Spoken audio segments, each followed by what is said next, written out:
जय हिंद साथियों, आप सभी का स्वागत है बायोलॉजी सोल के ऑफिशियल यूट्यूब चैनल पे। दोस्तों, आज हम जीव विज्ञान की महत्वपूर्ण शाखाओं व उनके जनकों के बारे में जानेंगे, यानी कि ब्रांचेस ऑफ बायोलॉजी और उनके जनक के बारे में जानेंगे। तो एक प्रीव्यू देख लेते हैं।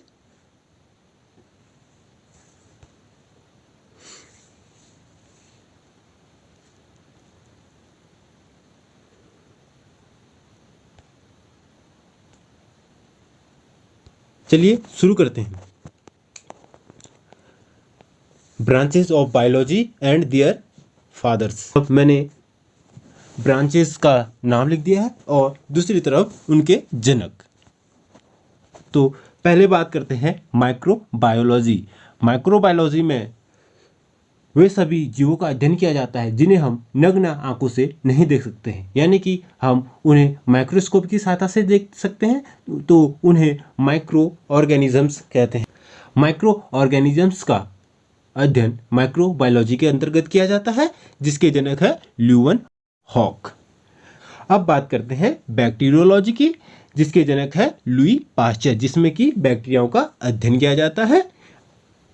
पादप आकार की यानी कि प्लांट की जो एक्सटर्नल मॉर्फोलॉजी है उसका अध्ययन किया जाता है, या प्लांट के प्रत्येक पार्ट का अध्ययन किया जाता है, जिसके जनक है स्टीफन हल्स। अब बात करते हैं जेनेटिक्स, आनुवांशिकी की। आनुवांशिकी में आनुवांशिक लक्षणों का अध्ययन किया जाता है, जिसके जनक है ग्रेगर जॉन मेंडल। अब बात करते हैं आधुनिक आनुवांशिकी यानी कि मॉडर्न जेनेटिक्स की। मॉडर्न जेनेटिक्स के पिता टी.एच. मॉर्गन को कहा जाता है। अब बात करते हैं इंडियन पैलियोबॉटनी की। इंडियन पैलियोबॉटनी, जिसमें कि जीवाश्मों का अध्ययन किया जाता है।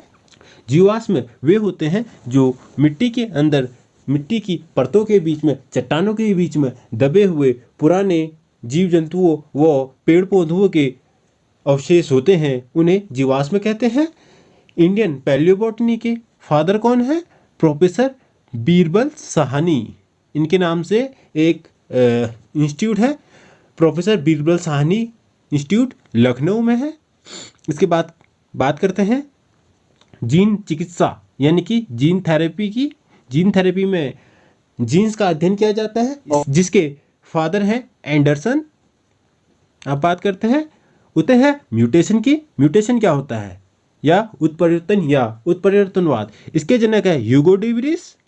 इन्होंने सन 1900 में उत्परिवर्तनवाद प्रस्तुत किया। इनके अनुसार उत्परिवर्तन वे परिवर्तन होते हैं जो कि जीन्स में अचानक से या जीव जंतुओं में अचानक से आने वाले परिवर्तनों को म्यूटेशन कहते हैं। इसके बाद बात करते हैं प्रतीक्षा विज्ञान या इम्यूनोलॉजी।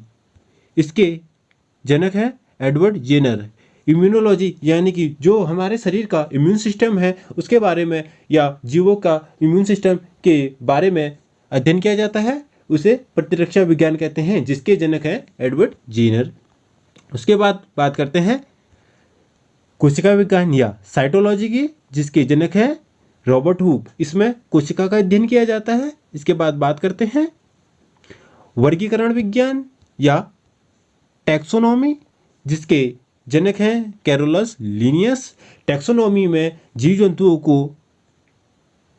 एक सिस्टम के थ्रू अरेंज करके रखा जाता है, जिसमें पहले डिवीजन, फिर फाइलम, फिर ऑर्डर, क्लास, स्पीसीज, जीनस, इस तरीके से एक सीरियल वाइज और उन्हें समूहों में बांट के रखा जाता है टैक्सोनॉमी में।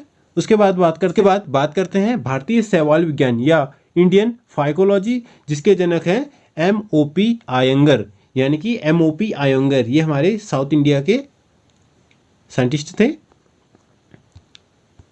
कवक विज्ञान या माइकोलॉजी। माइकोलॉजी में किनका अध्ययन किया जाता है? कवों का अध्ययन किया जाता है, जिसके जनक है P.A. मिशेली।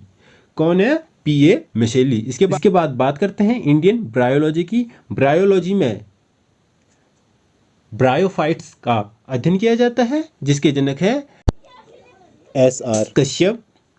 इसके बाद बात करते हैं इंडियन इकोलॉजी की।